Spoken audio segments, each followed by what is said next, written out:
States, I felt morally obliged to shed light on a very similar chain of events that took place in my country during the 90s.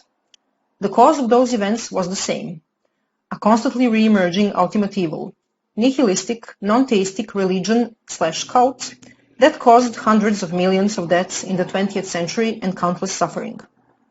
Now, proponents of that religion want to run the experiment once again, and in that experiment, you, people of America, will be lab mice. Not so long ago, I was a lab mouse of dictators in my country. That country was Yugoslavia. Rather than giving you lessons about history of my country, I want to give you the timeline of the events which led to an extremely bloody war and dissolution of Yugoslavian Federacy. I will leave it to you to make conclusions about similarities with recent events in the United States.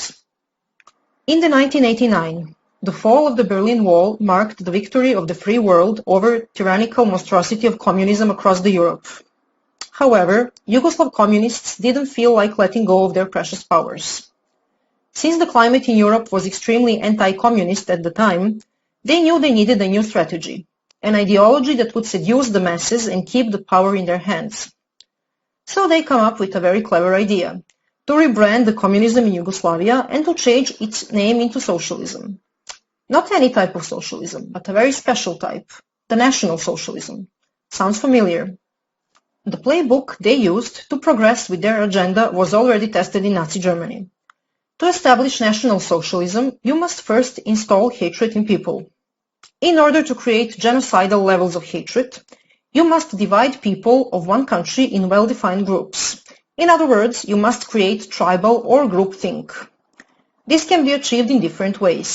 You can divide people by ethnicity, by race, by religion. You can let your imagination go wild.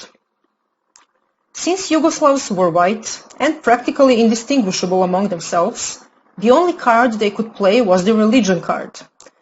Yugoslavia was very mixed religion-wise, and we had Orthodox Christian Serbs, Catholic Croats and Slovenes, and Muslim Bosnians.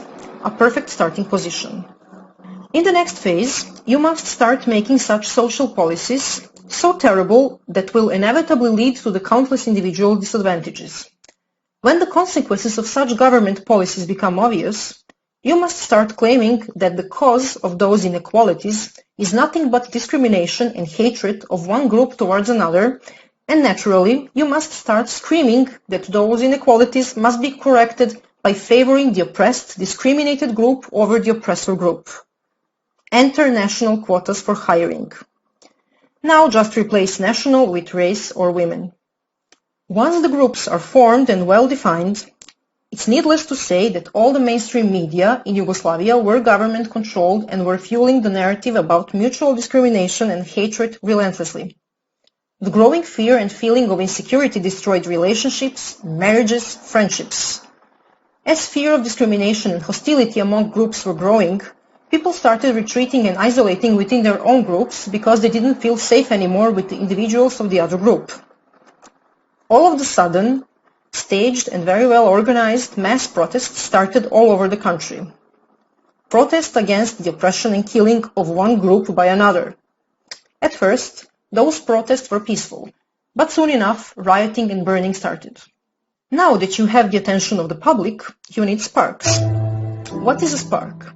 A spark is a convenient event of murdering of a random member of one group by a hateful member of another, and you usually need more than one of those.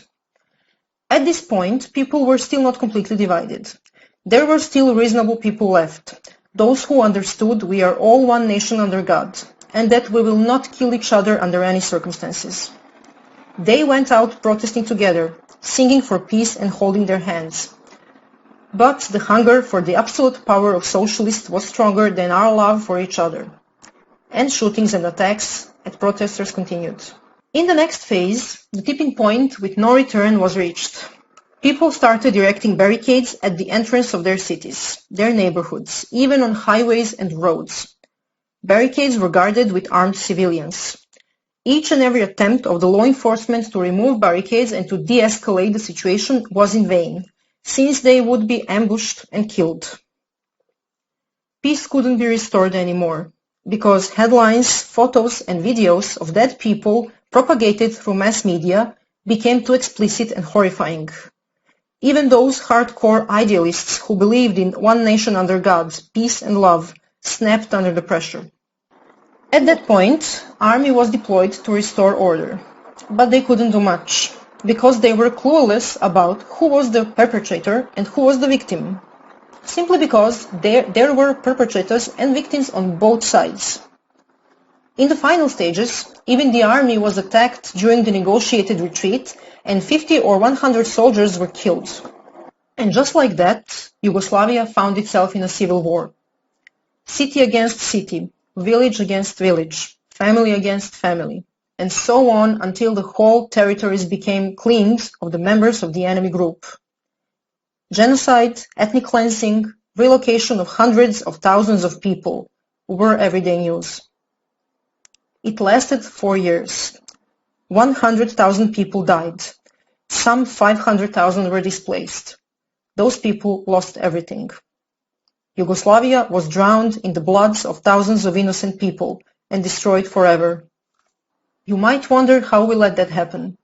How could we let things get so much out of control? That was because we didn't realize who were the real enemies, the enemies of the Yugoslav people as a whole.